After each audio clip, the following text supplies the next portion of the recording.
Hello बच्चों। आज हम वितान भाग 2 के डायरी के पन्ने पाठ को सरल शब्दों में समझेंगे। सबसे पहले हम इसकी लेखिका एन फ्रैंक के बारे में जानते हैं। एन फ्रैंक का जन्म 12 जून 1929 को जर्मनी के फ्रैंकफर्ट शहर में हुआ था। इन्होंने अपने जीवन में नाजीवाद की पीड़ा को सहा। इनकी मृत्यु फरवरी या मार्च 1945 में नाजियों के यातना गृह में हुई। एन फ्रैंक की डायरी दुनिया की सबसे ज्यादा पढ़ी गई किताबों में से एक है। यह डायरी मूलतः 1947 में डच भाषा में प्रकाशित हुई थी। सन 1952 में इसकी अंग्रेजी अनुवाद the diary of young girl शीर्षक से प्रकाशित हुआ। इस पुस्तक पर आधारित अनेक फिल्मों, नाटकों, धारावाहिकों इत्यादि का निर्माण हो चुका है। यह डायरी डच भाषा में 1947 में प्रकाशित हुई थी। इसके बाद यह the diary of young girl 1992 में प्रकाशित हुई। यह डायरी इतिहास के एक सबसे पुराने आतंकवाद और दर्दनाक अध्ययन के साक्षात अनुभव का बयान करती है। बच्चों, इस पाठ में लेखिका ने जर्मनी के नाजियों द्वारा दी गई यातनाओं का वर्णन किया है। अर्थात नाजियों का मतलब होता है नाजीवाद के लोग। डच सैनिकों का डर हमेशा लेखिका को लगा रहता था। हम यहाँ उस भयानक दौर को इतिहासकार की नजर से नहीं, बल्कि सीधे भोक्ता यानी जिस पर बीती हो उसकी नजर से देखते हैं। बच्चों, इस पुस्तक की भूमिका में लिखा गया है।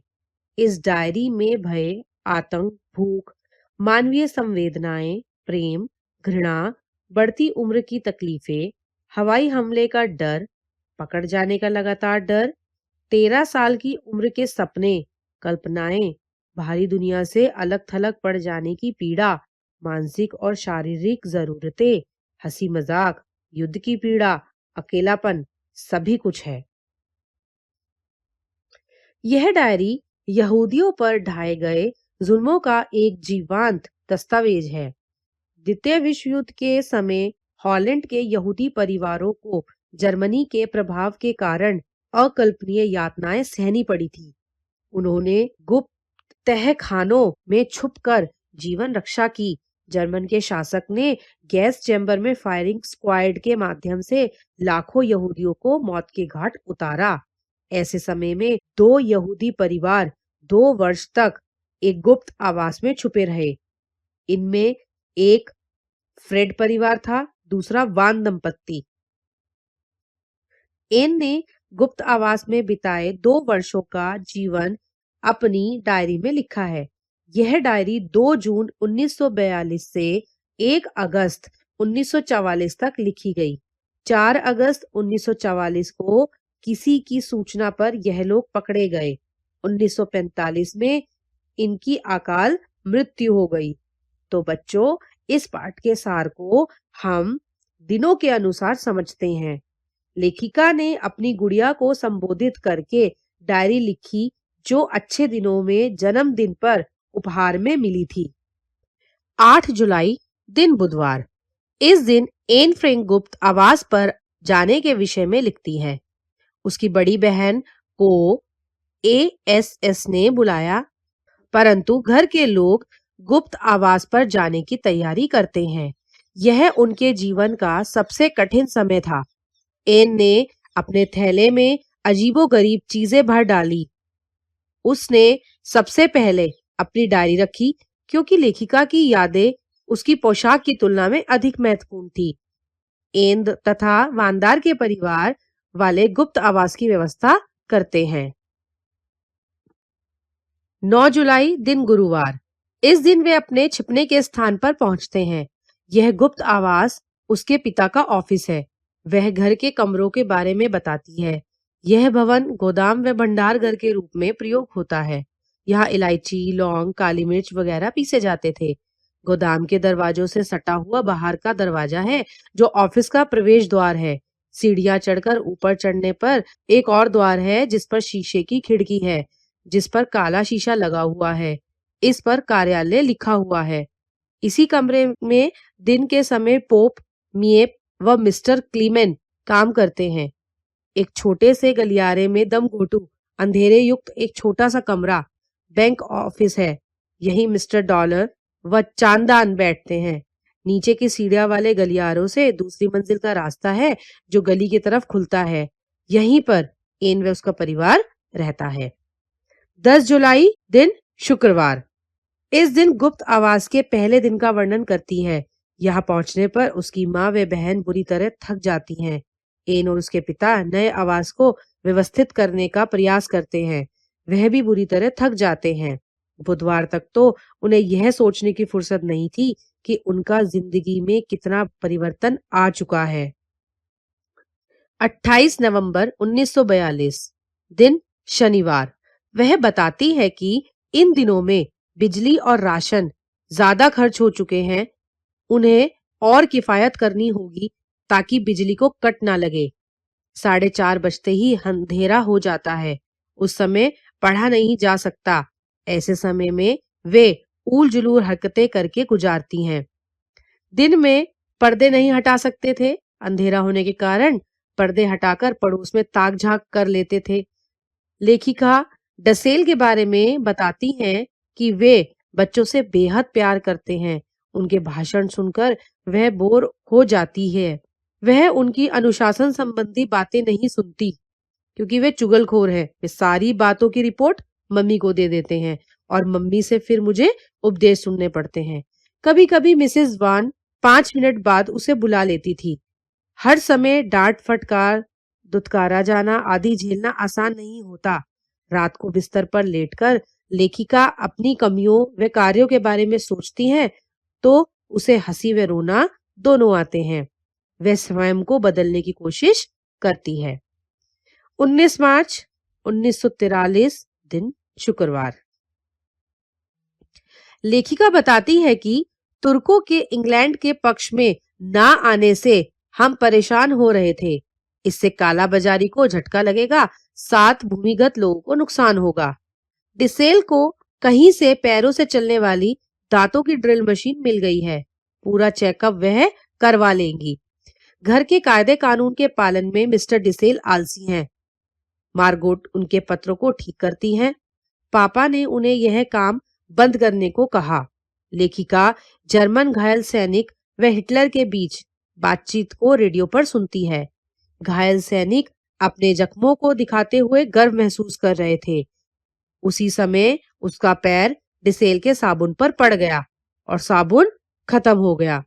उसने पापा से इसकी भरपाई करने को कहा क्योंकि युद्ध के समय में महीने में घटिया साबुन की एक ही बट्टी मिलती थी। अब 23 जनवरी 1944 दिन शुक्रवार। पिछले कुछ सप्ताहों से उसे परिवार के वंश वृक्षों और राजसी परिवारों की वंशावली तालिकाओं में खासी रुचि हो गई है। वह मेहनत से स्कूल का काम करती है। वह रेडियो पर बीबीसी की होम सर्विस को समझती है। वह रविवार को अपने प्रिय फिल्मी कलाकारों की तस्वीरें देखने में गुजारती है। मिस्टर कुंगलर उसके लिए सिनेमा एंड थिएटर पत्रिका लाते हैं। परिवार के लोग इसे पैसे की बर्बादी मानते हैं। वह शनिवार को अपने बॉयफ्रेंड के साथ फिल्म देखने जाने की बात कहती है तो वह उसे पहले ही फिल्म के मुख्य नायक और नायिकाओं के नाम तथा समीक्षा बता देते हैं। मम्मी कहती है कि उसे यह याद है और उसे इसलिए फिल्म देखने की कोई जरूरत नहीं है। जब वह नई केश सज्जा बनाकर आती है तो सभी कहते हैं कि यह तो फिल्म स्टार की नकल कर रही है। वह कहती है यह उसका स्टाइल है तो सभी उसका मजाक उड़ाते हैं। 28 जनवरी 1944 दिन बुधवार। एन कहती है कि तुम्हें हर दिन मेरी बासी खबरें सुननी पड़ती हैं। तुम्हें मेरी बातें पानी के समान नीरस लगती होंगी, परंतु उसकी दशा भी ठीक नहीं है। प्रतिदिन उसे मम्मी या मिसेस वानदान के बचपन की कहानियां सुनने को मिलती हैं। उनके बाद डिसेल अपने किस्से सुनाते हैं। किसी भी लतीफे को सुनने से पहले ही हमें उसकी 5 लाइनें पता होती हैं। एनेक्सी की हालत यह है कि नया ताजा सुनने सुनाने को कुछ भी नहीं बचा। जॉन और मिस्टर क्लीमेन को अज्ञातवास में छुपे या भूमिगत हो गए लोगों के बारे में बात करना अच्छा लगता है। हमें उनकी तकलीफों से हमदर्दी है जो गिरफ्तार हो गए हैं। तथा उनकी खुशी में खुशी है जो कैद से आजाद कर दिए गए हैं। कुछ लोग इन कष्ट पीड़ितों की सहायता करते हैं। वे नकली पहचान पत्र बनाते हैं तथा युवकों के लिए काम खोजते हैं। यह लोग जान पर खेलकर दूसरों की मदद करते हैं। 29 मार्च 1944 दिन बुधवार एक कैबिनेट मंत्री मिस्टर बोत्के के भाषण के बारे में लिखती हैं कि उन्होंने कहा था कि युद्ध के बाद युद्ध का वर्णन करने वाली डायरियों तथा पन्नों का संग्रह किया जाएगा। वह अपनी डायरी छपवाने की बात कहती हैं। यहूदियों के अज्ञातवास के बारे में लोग जानने के लिए उत्सुक होंगे। बम गिरते समय औरतें कैसे डर जाती हैं। पिछले रविवार को ब्रिटिश वायुसेना के 350 विमानों ने इस मुद्दे पर 550 टन गोला बारूद बरसाया तो उनका घर घास की पत्तियों की तरह कांप रहा था। ये खबर तुम्हें अच्छी नहीं लगेगी। लोगों को सामान खरीदने के लिए लाइन में लगना पड़ता है। चोरी चकारी बहुत बढ़ गई है। लोग 5 मिनट के लिए भी अपना घर छोड़ने नहीं पाते। डचों की नैतिकता अच्छी नहीं है। सब भूखे हैं। हफ्ते का राशन 2 दिन भी नहीं चल पाता। बच्चे भूख व बीमारी से बेहाल हैं। फटे पुराने कपड़े व जूतों से काम चलाना पड़ता है। सरकारी लोगों पर हमले बढ़ते जा रहे हैं। खाद्य, कार्यालय, पुलिस सभी या तो अपने साथी नागरिकों की मदद कर रहे हैं या उन पर कोई आरोप लगाकर जेल भेज देते हैं। 11 अप्रैल 1944 दिन मंगलवार एन बताती है कि शनिवार के दिन 2 बजे के आसपास तेज गोलाबारी शुरू हुई। रविवार दोपहर के समय पीटर उसके पास आया। वह उसके साथ बातें करती और दोपहर दोनों मिलकर मिस्टर डिसेल को परेशान करने की योजना भी बनाते हैं। उसी रात को उसके घर में सेंधमारी की घटना भी हुई थी। गुप्त रहने की मजबूरी में इस घटी घटना ने सभी 8 लोगों को हिलाकर रख दिया। 13 जून 1944 दिन मंगलवार एन बताती है कि आज वह 15 वर्ष की हो गई है। उसे पुस्तकें, बेल्ट, रुमाल, दही, जैम, बिस्कुट, ब्रेसलेट, मीठे मटर, मिठाई, लिखने की कॉपियां आदि अनेक उपहार मिले हैं। मौसम खराब है तथा हमले जारी हैं। वह बताती है कि चर्चिल को डर नहीं लगता। वह उसे जन्मजात बहादुर मानती हैं। ब्रिटिश सैनिक अपने मकसद में लगे हुए हैं। हॉलैंड वासी सिर्फ अपनी आजादी के लिए ब्रिटिशों का सहयोग चाहते थे, कब्जा नहीं। वह कहती हैं कि इन मूर्खों को यह पता नहीं कि यदि ब्रिटेन ने जर्मनी के साथ संधि पर हस्ताक्षर कर दिए तो हॉलैंड जर्मनी बन जाता। जर्मनी व ब्रिटेन दोनों में अंतर है। ब्रिटेन रक्षक है तो जर्मनी आक्रांता। एन अपनी कमजोरी जानती है तथा खुद को बदलना चाहती है। लोग उसे अक्खड़ समझते हैं। लेखिका आगे बताती है अपने दोस्त पीटर के बारे में। पीटर उसे दोस्त की तरह प्यार करता था, पर एन उसकी दीवानी थी। पीटर अच्छा भला लड़का है, किंतु उसकी धार्मिक और खाने संबंधी बातों से वह नफरत करती है। उन्होंने कभी ना झगड़ा करने का वादा किया है।